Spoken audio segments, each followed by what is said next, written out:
मेरे ख्याल होते तो बड़े छोटे छोटे हैं, लेकिन तजुर्बा से यह बता सकता हूं कि बड़े पुरमाना होते हैं। खुदा ने अदन में आदम से कहा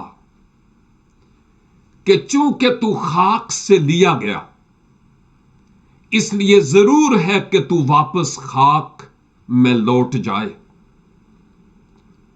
मट्टी से बना है और मट्टी में जाना है, तो फिर कद लई तू मान करें कड़ी दा परौनिया। सोच की बात नहीं है।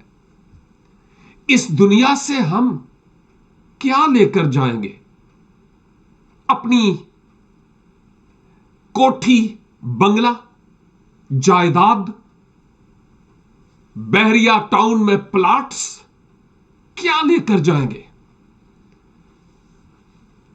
अगर आज हम अपने प्लॉट और अपनी प्रॉपर्टी का इंतकाल करवाते हैं अपने नाम, तो इसमें कोई बुराई नहीं है।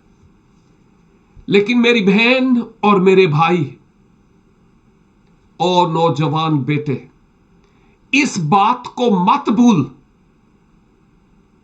कि कल बाद इस इंतकाल के तुम्हें इसी जमीन की नजर हो जाना है, जिसका आज तू अपने नाम इंतकाल करवाता है। बाद इस तेरे इंतकाल के तू फिर इस जमीन के नाम हो जाएगा। इस बात को मत भूल। कदम फूंक कर रख और रब से अपना दिल लगा ले, भूल नहीं उसे। खुदावंद तुझे बरकत बख्शे। आमीन।